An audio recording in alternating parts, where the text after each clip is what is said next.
یار یہ جو اخبار میں خبر آئی ہوئی ہے اعتزاز احسن صاحب اور کیانی صاحب کی ملاقات کی، یہ ملے ہیں واقعی؟ ہاں ملے ہیں، اب تو اعتزاز احسن نے اس کی تصدیق بھی کر دی کہ ہاں جی ملا ہوں۔ تو کیا باتیں ہوئی ہیں وہاں پہ؟ کچھ یہ بتایا انہوں نے؟ نہیں، یہ انہوں نے کچھ نہیں بتایا، کیا سرائیاں ہیں کہ مختلف حساس نوعیت کی باتیں، اس طرح کی پیغام رسانی ہوتی ہے، کچھ تھوڑی سی کانفیڈنس لینے کی کوشش۔ دیکھیں فوج کو جو اس وقت عدالت میں ہو رہا تھا کل پرسوں دو ایک دن جو ہے نا، بڑی ٹینشن رہی ہے کہ عدالت کیسا فیصلہ دیتی ہے۔ پرویز مشرف کا کیس کوئی معمولی کیس نہیں تھا۔ صحیح۔ اب فوج کی ریزرویشنز مختلف نوعیت کی ہیں۔ ایک تو یہ کہ سسٹم جو ہے نا اس میں کوئی ڈسرپشن ایسی نہیں آنی چاہیے کہ کیوس کی کیفیت ہو جائے، کہ سٹینڈ سٹل پہ آ جائے پورا سسٹم، ایک بات۔ دوسرا، پرویز مشرف کی ذات وہ بڑی اہم ہے۔ بالکل۔ ابھی تم ڈسکس نہیں کر رہے تھے، شیخ رشید نے جو کہا کہ اگر وہ مجرم ہے تو اسے لے آؤ، تو اسے اس کے بارے میں انہوں نے کہہ دیا جی ہم اس کو لا نہیں سکتے، یہ نہیں ہمارا کام ہے اس کے بارے میں یہ بتانا کہ اس نے یہ جو کیا تھا یہ غیر قانونی تھا، غیر آئینی تھا۔ اچھا، اب وہ ایک طرح کا ایگزائل میں رہے گا، پرویز مشرف نہیں آئے گا، ادھر نہیں آئے گا۔ اپیرنٹلی تو یہی ہے نا کہ نہیں آئے گا، اس کا تک نہیں کو آنے کا بن رہا، اور اس سچویشن میں تو اس کا آنا جو ہے نا وہ سراسر ناممکن نظر آتا ہے۔ ان چیزوں کو ڈسکس کیا گیا ہوگا اعتزاز کی ملاقات میں۔ مگر یہ جو عدالت کا فیصلہ آیا ہے یہ مجھے سمجھ نہیں آ رہی کہ این آر او بھی رہے گا، مشرف کو بھی سطح خیرہ ہیں۔ ویسے تو تمہیں اور بہت ساری چیزوں کی سمجھ نہیں آتی۔ کیا نہیں سمجھ آتی جی؟ کیا مجھے سمجھ نہیں آ رہی؟ میں لسی پی رہا ہوں یا چائے پی رہا ہوں؟ نہیں، یہ تھوڑی سی پیچیدہ باتیں ہیں نا۔ نہیں، کیا نہیں مجھے سمجھ آ رہی؟ تم کرسی پہ بیٹھے ہو یا بنیرے پہ بیٹھے ہوئے ہو؟ مائنڈ نہ کرو نا، مطلب ہے میں نے ایسی بات کر دی یار، تم اتنی یار جو بات پوچھ رہا ہوں وہ بتاؤ، تم تو میرے میں سے کیڑے نکالنے شروع کر دیتے ہو یار۔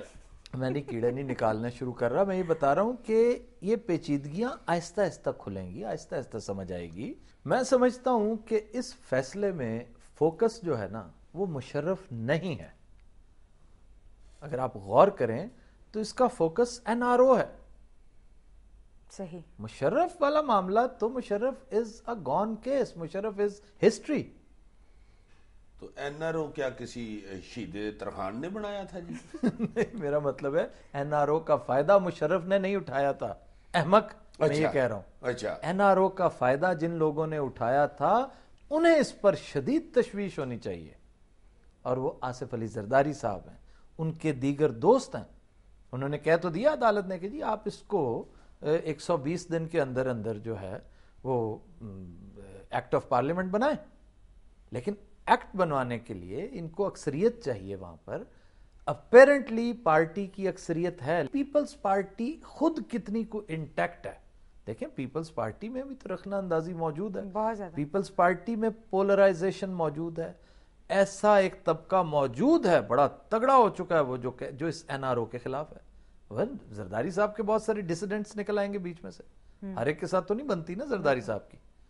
چنانچہ ابھی بہت طویل عرصہ ہے، یہ آپ کو 120 دن جو ہے نا یہ کافی لمبا عرصہ نظر آ رہا ہے۔ میں نہیں محسوس کرتا کہ یہ اتنی آسانی سے ایکٹ بن جائے گا۔ تو کیا پھر زرداری صاحب کنٹینیو کر سکیں گے؟ زرداری صاحب نے میجر بینیفٹس جو اس آرڈیننس کے تھے وہ تو لے لیے ہیں، ان کو مالی طور پر وہ جو مسائل تھے وہ ختم ہو چکے ہیں، کیسز جو ہیں وہ ختم ہو چکے ہیں، اور ویسے بھی وہ کیسز پروو نہیں ہو سکے تھے۔ اب اگر دوبارہ یہ سلسلہ شروع ہوا تو میں بھی زرداری صاحب کی صدارت کو مسائل اس سے کریٹ ہو جائیں، میں بھی وہ صدارت کنٹینیو نہ کر سکیں۔ یہ بھی ایک قیاس آرائی ہو رہی ہے کہ یہ ڈیل کا حصہ ہے، یہی دکھایا جائے گا زرداری صاحب کو تو زرداری صاحب ممکن ہے اقتدار چھوڑنے پر آمادہ ہوں، صدارت چھوڑنے پر آمادہ ہوں۔ تو پھر صدر میں بنوں گا؟ اب یہ کوئی بات ہے کرنے کی تو کہہ بلا، میں بہت اچھا کنکلوڈ کرنے جا رہا تھا لیکن کوئی نہ کوئی بیچ میں ایسی رکھنا اندازی اچھا یار کرو کنکلوڈ، اب نہیں میں بیچ میں بولتا، سوری، میں وعدہ کرتا ہوں۔ یہ 5ویں چھٹی سوری ہے جو اس نے کی ہے یار میرے ہاتھ میں تیز چائے ہے، اب نہیں میں کرتا۔ کرو چلو کرو یہ آپ کو بتاؤ ڈرا رہے ہیں۔ یہ اب مڈ ٹرم الیکشن ہوں گے؟ مڈ ٹرم الیکشن کے خواب تمہیں کیوں آ رہے ہیں؟ بلی کو چھچڑوں کے خواب؟ اور کیا ہوگا کچھ تو بتاؤ نا یار۔ مڈ ٹرم الیکشن اپیرنٹلی ہوتا مجھے نظر نہیں آتا۔ تو پھر وہ بنگلہ دیش ماڈل آئے گا؟